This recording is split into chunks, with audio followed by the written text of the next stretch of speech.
Okay, so let's talk about Diddy. Diddy seems to be the conversation that everyone is talking about, and since everyone else has an opinion, of course, I have one too. And I'm not sure that my opinion is going to be the most popular opinion, but I'm going to share it with you nonetheless. So, I feel a couple ways about Diddy, right? Like, I have this sort of, I'm dubious when it comes to Diddy, right? Because as a trans woman, let me say this. Let me preface what I'm about to say by saying this. As a trans woman, there's a certain affinity that I have for Diddy, right? Because Diddy has done a lot, believe it or not, to increase visibility and representation for gender nonconforming and trans people, right? My very first introduction to Laverne Cox was on a show that was on VH1 back in the day. If you haven't seen it, look it up, called I Want to Work for Diddy. And it was about maybe, I don't know, 12 contestants who were all vying for the opportunity to work for Diddy. I remember there was Popra. She was one of the ones that stood out to me. And of course, Laverne Cox. Laverne Cox at that point in time was an unknown. And Diddy was open-minded enough, inclusive enough. I think it's the New Yorker in him that said, okay, we'll give her an opportunity. And he put Laverne Cox on that show. And that was so revolutionary at that point in time. And so I appreciated him so much for giving Laverne Cox that platform.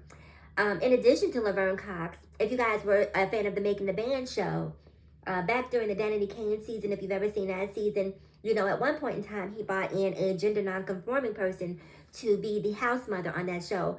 The gender nonconforming person and Lorianne Gibson were sort of there to snap the girls into shape. And that was my first time really ever seeing the image of a black gender nonconforming person in that sort of environment, right? And so I thought, again, that was pretty groundbreaking of Diddy to do that.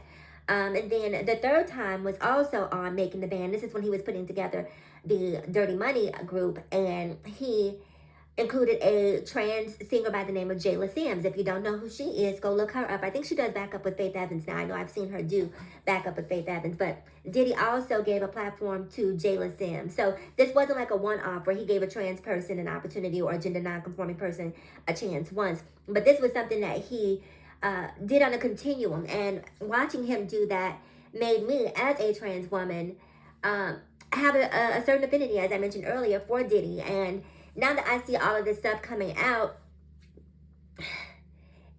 it's a tug of war for me because I appreciate everything that he's done, but it was the video of him abusing Cassie that really made me have to say, okay, you know, okay, there's something here, right? And outside of Cassie, though, I have a lot of questions, right? Because I've read some of the indictment, and they don't mention any victims' names specifically. I know that Dawn Richard from Danity Kane just came out and said that, you know, Diddy had done some things to her. But here's my question. And I know a lot of you will say, oh, well, you're victim blaming, right? And I'm not into victim blaming. But I do feel that the questions need to be answered, right? Because when I read the indictment, a lot of the indictment talks about ex-workers, right? So I don't hear a whole lot of victims. But my question is, if you are a person who was in the orbit of Diddy, right? And you were pulled into this hedonistic vortex against your will. And you were between the ages of, and you were, I have to say, if you were under 26, I may have some level of empathy in those situations, right? But 25, 26, at that point, some level of awareness, some level of culpability, some level of discernment has to kick in, right?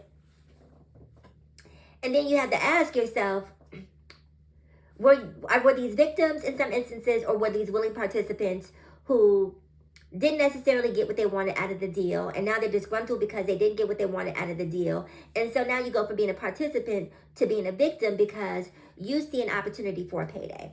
Now, I'm not saying that that happens in all cases, but I'm saying if we're going to have an open and honest conversation about what's going on, let's talk about what's going on. The reality is that a lot of people want to be in proximity to Diddy because they want some of that stardust to rub off on them. And in an effort to be close to Diddy, people will compromise moral. People will compromise ethics. People will compromise discernment. People will compromise intuition because they are so desperate to be connected, to be seen. And if your desperation results in you doing some things that you know you shouldn't do, is that Diddy's fault? That's the question that I'm struggling with. Because in many ways, the goal is to exploit Diddy for whatever you can get from him, right? Whether it's fame, whether it's financial gain. I don't know what the goal is, but the goal for a lot of people to be around Diddy is to exploit him. We know that if he weren't Diddy, they wouldn't be around him. The reason you are around him is because he is Diddy, right? Now, when it comes to people like Diddy and people like R. Kelly, the cynic in me, right? And this is, I have to be just honest with myself and say that I'm being a bit cynical here, but the cynic in me says, how can you not know who these people are before you get into a relationship with them? We've known about R. Kelly since the whole Aaliyah situation. We've known about R. Kelly since the tapes of, the Sprinkle Sprinkle tapes were released and the Soul Train Music Award was sitting in the background. If you saw the video, you know what I'm talking about.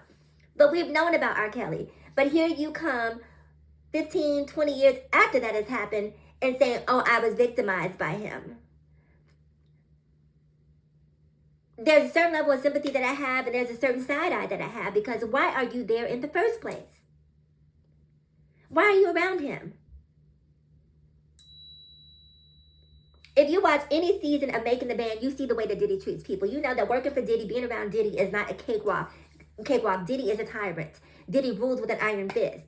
Diddy will power trip and ego trip in a minute. We saw him make them kids walk all the way across the bridge, at 3 a.m. in the morning to get cheesecake that he didn't even want, right?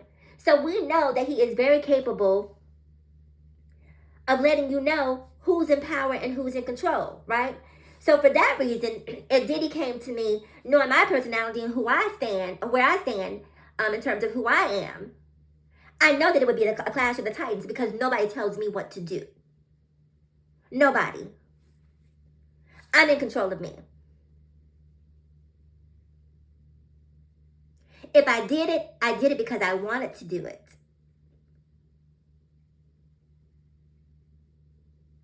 Now maybe, I'm just a little bit more self-assured, a bit more confident than the average person who is moving throughout the world, but no one tells me what to do. You guys, I'm a grown woman, right?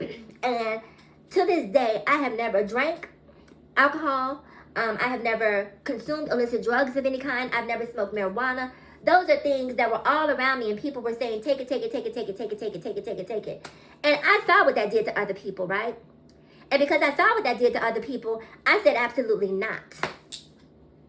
Absolutely not, absolutely not. Shout out to Deborah Cox. But I said, no. I'm not doing that. Because I knew what I wanted, and I had a strong sense of self, and no one was going to induce me or trick me into doing something that I knew I didn't want to do. Everything that I have done, every mistake that I have made in my life, I have done of my own free will and volition, and I stand up and I take accountability for those things because I made those choices. I made those choices. So when I hear about this indictment from Diddy, and when I see what he did to Cassie, I'm split, honestly, because I feel like a lot of the people who were exploited by Diddy were also out to exploit Diddy.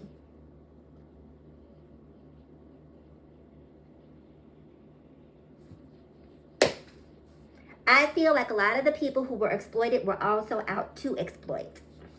And when I was growing up, my mother used to tell me, a fair exchange ain't no robbery. Now, I don't know the ins and outs of the cases, and maybe once I hear the ins and outs and I have a more comprehensive sense of what happened, then maybe I'll feel differently. But I need to know more. 100 bottles of baby oil being in this man's house tells me nothing more than the fact that he likes to stay moisturized. Or 1,000 bottles, I should say. Or 1,000 bottles tells me, Diddy got all them goddamn kids. He needs all that baby oil. 1,000 bottles of baby oil, I'm indifferent to it. He lives in Miami. They're on the beach tanning all the time. It makes sense to have 1,000 to some degree. He's throwing parties. People like to use baby oil when they're tanning. So there may be some practical reason for 1,000 bottles of baby oil to be there. But at the end of the day, whatever reason he has 1,000 bottles of baby oil in his house, That is not criminal, and that is not my business, so I really don't care. I'm really not invested in 1,000 bottles of baby oil being in his house. Because I certainly don't want anyone coming into my house and telling me that, you know, I have 12 different types of chips around here and I don't need to have them. Mind your business. Okay? So, I say all this to say this, right? I'm not here to defend Diddy, but I'm also not here to indict him. I have a sense of gratitude to Diddy for what he did in terms of giving visibility to transgender people and non-binary people. I have a sense of gratitude to Diddy for the music and the art that he's created. But I also see what he did to Cassie, so I know that the dog in him exists. Okay? I know that the dog is there. But I also know that it's very easy for us to get on social media and sit on social media and act, you know, self-righteous, holier than thou, you know, point the finger, laugh and hee and ha because, you know, our lives are perfect. We don't do any wrong. We've never wronged anybody. And, you know, bear witness to this man's demise. If he deserved it, then he deserves it. I guess I just don't take pleasure in seeing it, is what I'm saying. Again, I know this is, you know, I'm in the minority with this opinion, so I'm curious to know what you guys think. Don't tear me up too bad, y'all.